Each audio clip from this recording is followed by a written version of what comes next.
السلام علیکم ورحمۃ اللہ وبرکاتہ۔ الحمد للہ نحمدہ ونستعینہ ونستغفرہ ونؤمن بہ ونتوکل علیہ ونعوذ باللہ من شرور انفسنا ومن سیئات اعمالنا من یہدہ اللہ فلا مضل لہ ومن یضلل فلا ہادی لہ ونشهد ان لا الہ الا اللہ وحدہ لا شریک لہ ونشهد ان محمدا عبدہ ورسولہ۔ وقال تبارک وتعالی فی المقام الآخر لقد انزلنا الیکم کتابا فیہ ذکرکم افلا تعقلون۔ سورہ انبیاء آیت نمبر 10 آپ کے سامنے تلاوت کی۔ لقد انزلنا الیکم کتابا فیہ ذکرکم افلا تعقلون۔ وقال النبی صلی اللہ علیہ وسلم من رأى منکم منکرا فلیغیرہ بیدہ فإن لم یستطع فبلسانہ فإن لم یستطع فبقلبہ وذلک ضعف الایمان۔ تمام قسم کی تعریفات، تمجیدات، بزرگی، کبریائی اللہ رب العالمین کے لیے جو وحدہ لا شریک ہے، اور بے حد و حساب ان گنت درود سلام ہو جناب رسول اللہ صلی اللہ علیہ وسلم کی ذات گرامی پہ۔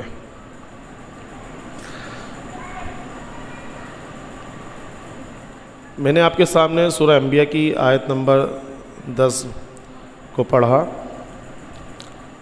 ترجمہ اس طرح ہے: لوگو، ہم نے تمہاری طرف ایک ایسی کتاب بھیجی ہے جس میں تمہارا ہی ذکر ہے، کیا تم عقل سے کام نہیں لوگے؟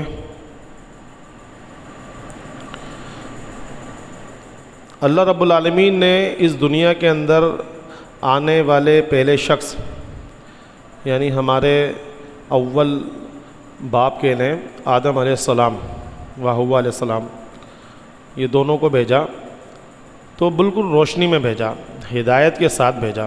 ایسا نہیں کہ راستہ نہیں مل رہا تھا، کیا کریں، ایسا نہیں تھا۔ قرآن مجید میں اللہ رب العالمین نے یہ بات ہمارے سامنے رکھی، فَإِمَّا يَأْتِيَنَّكُم مِّنِّي هُدًى۔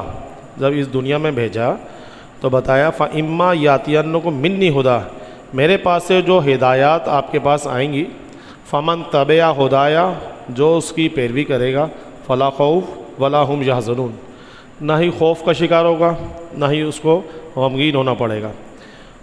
تو بتایا، بات بتانے کا مقصد یہ ہے کہ بالکل روشنی میں بالکل ہدایت دے کے بھیجا اس دنیا کے اندر۔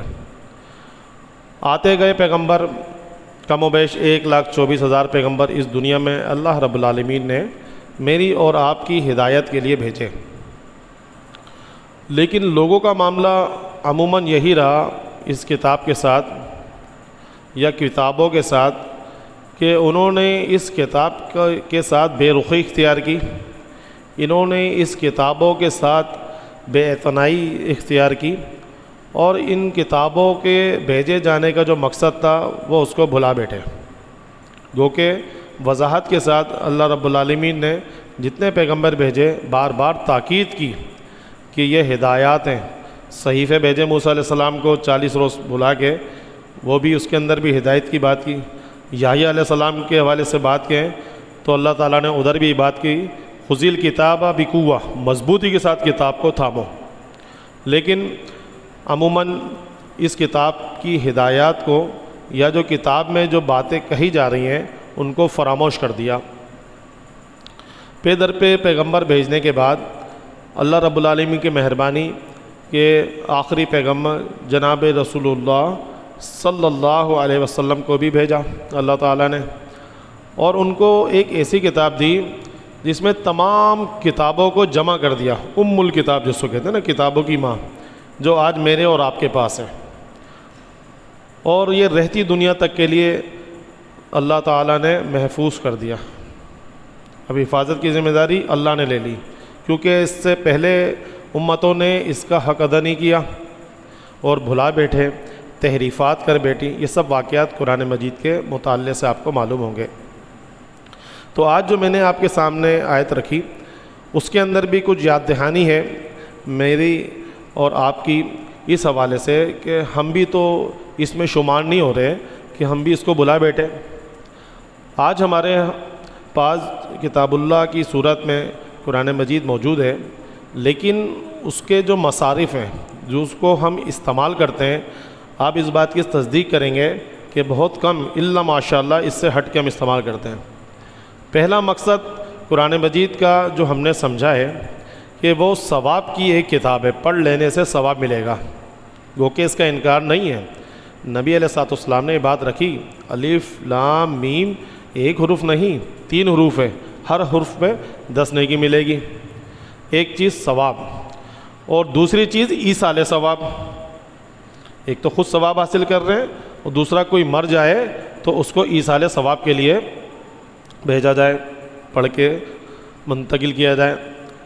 تیسری چیز جھگڑا ہو گیا بھائیوں کے درمیان، پڑوسیوں کے درمیان، رشتہ داروں کے درمیان، کتاب اللہ کو اس پہ ہاتھ رکھ کے آپ کہہ دیں کہ جو آپ کہہ رہے ہیں صحیح، جھگڑے نمٹانے کے لیے، ٹھیک۔ اور چوتھی چیز، جب ہم اپنی بہنوں کو رخصت کر رہے ہوتے ہیں، عموماً بات دیکھیں گے آپ تو وہ کتاب کے زیر سایہ گاڑی تک رخصت کرتے ہیں اپنی بہنوں کو۔ گو وہ الگ بات ہے کہ ہمارے پاس جو ان مواقع کے اوپر بغیرتی کہہ لیں، بے حیائی کہہ لیں، کہ ان تمام چیزوں کو جو کتاب اللہ اس کو منع کرنے کی تاکید کرتی ہے، ان رسومات کے موقع کے اوپر ان تمام رسومات کو ادا کر کے اسی کتاب کو گواہ بنا کے اپنے بہنوں کو رخصت کر رہے ہیں، ٹھیک۔ اس کے بعد مزید چلیں، بچوں کے امتحانات ہوتے ہیں، لوگ مقدمات میں کبھی پھنس جاتے ہیں، اللہ محفوظ رکھے، پولیس کے چکر میں، عدالت کے چکر میں، تو پھر کتاب کو پڑھو بھائی، کتاب کو پڑھو، اس کی برکتیں حاصل کرو، اس وجہ سے اللہ تعالیٰ جو ہے وہ ہمارے معاملات کو حل کرے گا۔ سلیم بھائی آپ منہ دھو لیں، نیند آ رہی ہے آپ کو، یہ چیز آ جاتی ہے۔ پھر مزید ہم دیکھتے ہیں نا، آیت کریمہ کا ورد ہو رہا ہے، سب جاننے لگے اس کو، آیت کریمہ کون سی آیت کیا پڑھا جاتا ہے، لا الہ الا انت سبحانک انی کنت من الظالمین۔ بغیر سمجھ کے، بغیر سمجھے بوجھے ایک کام ہے جو کر رہے ہیں، کیا سمجھ کے کہ یہ پریشانی سے نکالنے کا نسخہ ہے، گو کہ ہے، لیکن اس کے معانی مطالب بھی تو سمجھیں کہ یونس علیہ السلام کے حوالے سے یہ دعا موجود ہے، اور یونس علیہ السلام جو ہے انہوں نے توبہ کی اللہ سے، پیغمبر نے توبہ کی، اور کس وجہ سے توبہ کی؟